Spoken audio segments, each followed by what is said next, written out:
Hello बच्चों।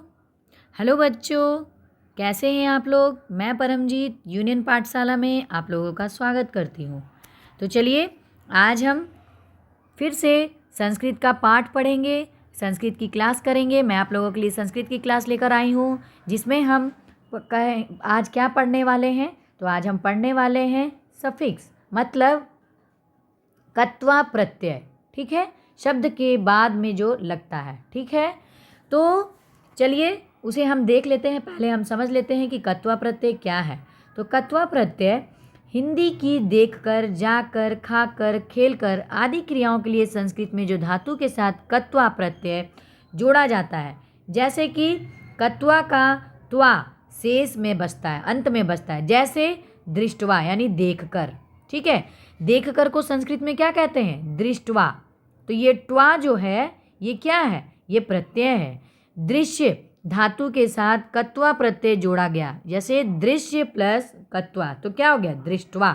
तो यहाँ पे दृष्टवा की रचना हुई। ठीक है, तो कत्वा का त्वा शेष रहता है, जैसे दृश्य प्लस त्वा तो दृष्टवा। यहाँ संधि के नियम से स में हलंत, का स में हलंत तथा तत् का टट हो गया।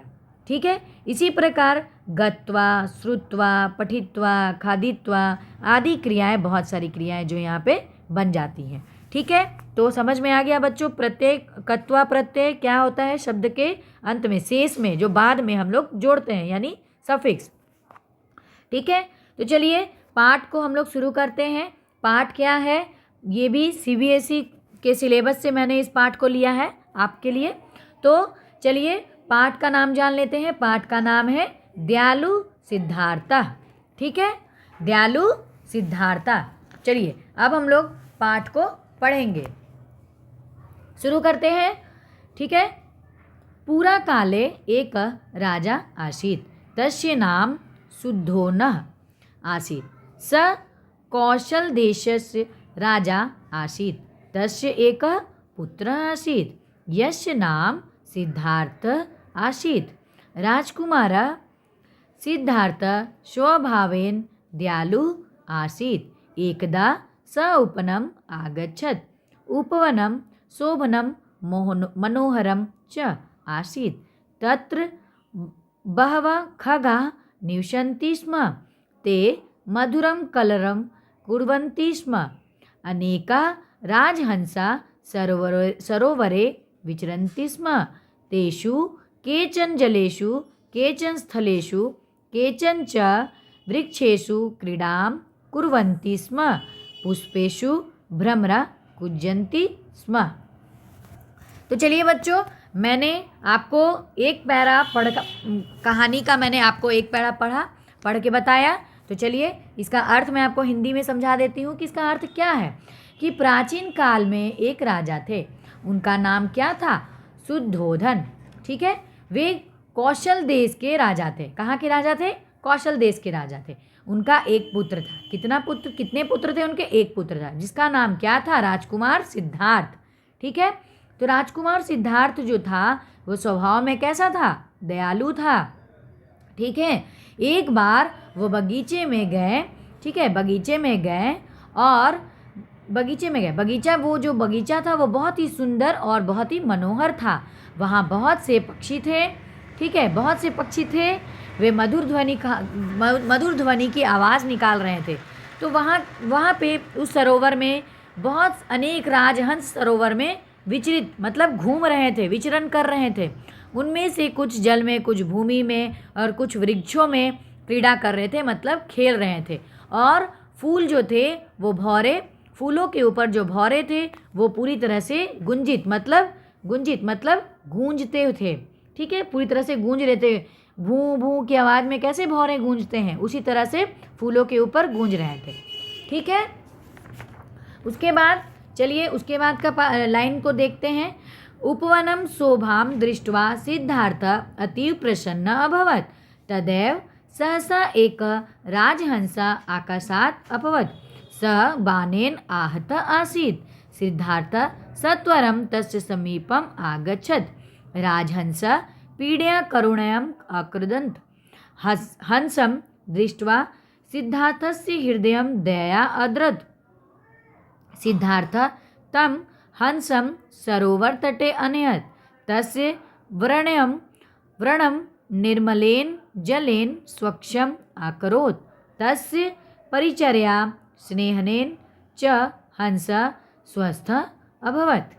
ठीक है बच्चों, चलिए मैं आपको इसका हिंदी अर्थ बताती हूँ कि बगीचे की शोभा देखकर सिद्धार्थ बहुत प्रसन्न हुए। ठीक है, तभी अचानक से क्या होता है कि आकाश से एक राजहंस नीचे गिरता है। अचानक वो जो राजहंस नीचे गिरता है वो बाण से पूरी तरह से घायल हुआ था। ठीक है, पूरी तरह से घायल था। सिद्धार्थ उसके समीप जाता है, उसके नज़दीक जाता है और राजहंस ने पीड़ा के कारण क्रंदन किया। बहुत ज़ोर ज़ोर से राजहंस पीड़ा से रोज करा करा के रोने लग गया। ठीक है, तो हंस को देखकर सिद्धार्थ का जो हृदय था वो दया से पूरी तरह से भर गया। बहुत ज़्यादा उसे उस राजहंस को देखकर दया आ गई। सिद्धार्थ उसे सरोवर के तट पर लेके आ गए अपने साथ और उसके घाव को, जो उसका घाव हो गया था, जो घायल हुआ था, उसके घाव को स्वच्छ जल से पूरी पानी से साफ करने लगते हैं। उनकी देखभाल और स्नेह के साथ क्या होता है, इतनी देखभाल करता है सिद्धार्थ कि हंस बहुत जल्दी ही स्वस्थ हो जाते हैं। ठीक है, उसके बाद क्या है, तो उसके बाद है तदैव देवदत्त तत्र आगच्छत स सिद्धार्थम प्रति अवदत् अयम मम हंस। सिद्धार्थ अवदत् अयम हंस मम अस्ति अहम इमं न दास्यामि। देवदत्त तम अवदत् अहम इमं राजहंसम वानेम अपतायम अतः अयम हंस मम अस्ति।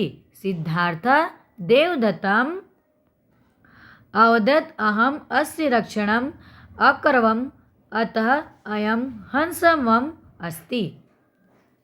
क्या होता है कि उसके बाद वहाँ देवदत्त वहाँ आ गया। ठीक है, कौन आ जाता है, देवदत्त आ जाता है, देवदत्त। ठीक है, तो देवदत्त आकर के क्या कहता है कि वह सिद्धार्थ से आकर के कहता है कि यह हंस मेरा है। तो सिद्धार्थ उसे कहता है कि नहीं, यह हंस तो मेरा है, मैं इसे आपको नहीं दूंगा।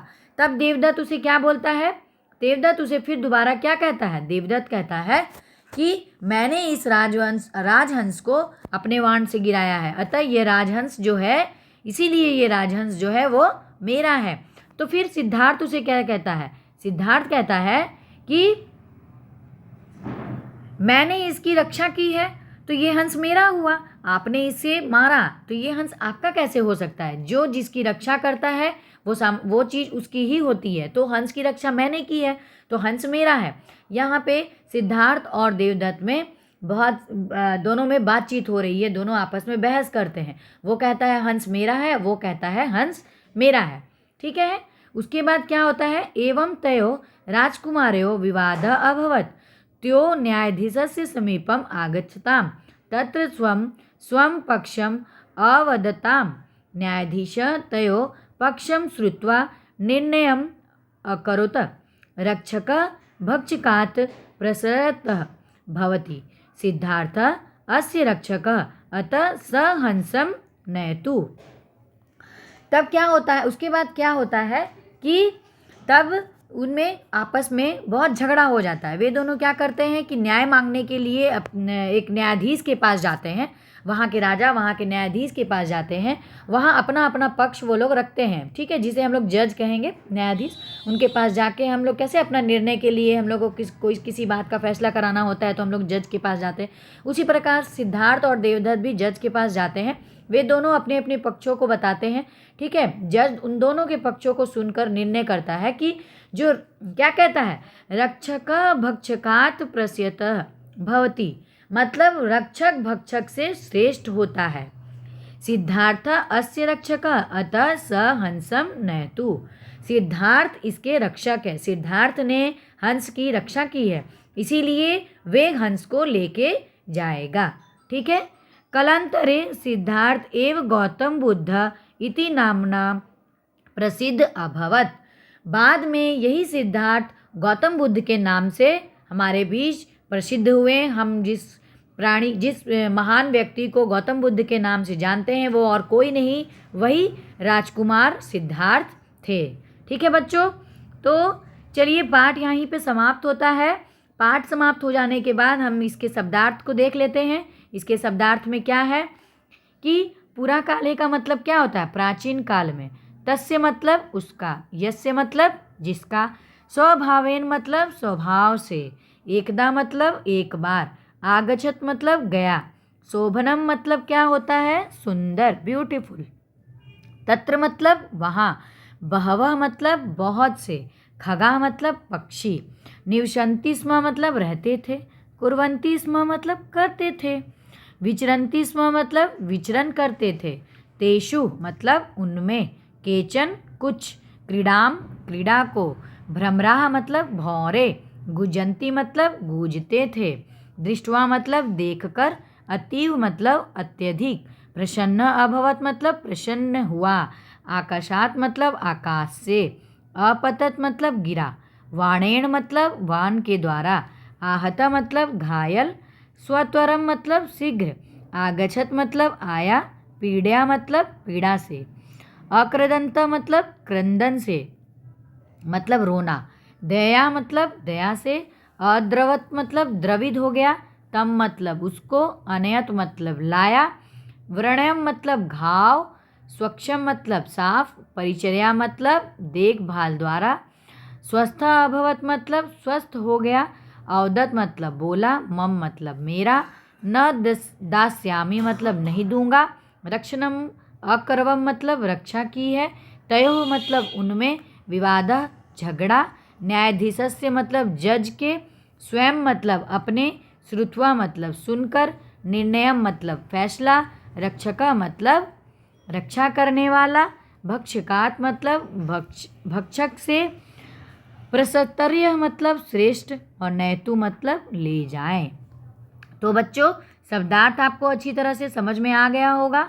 ठीक है, मैंने संस्कृत के सभी हिंदी मतलब को, हिंदी अर्थ को बता दिया है।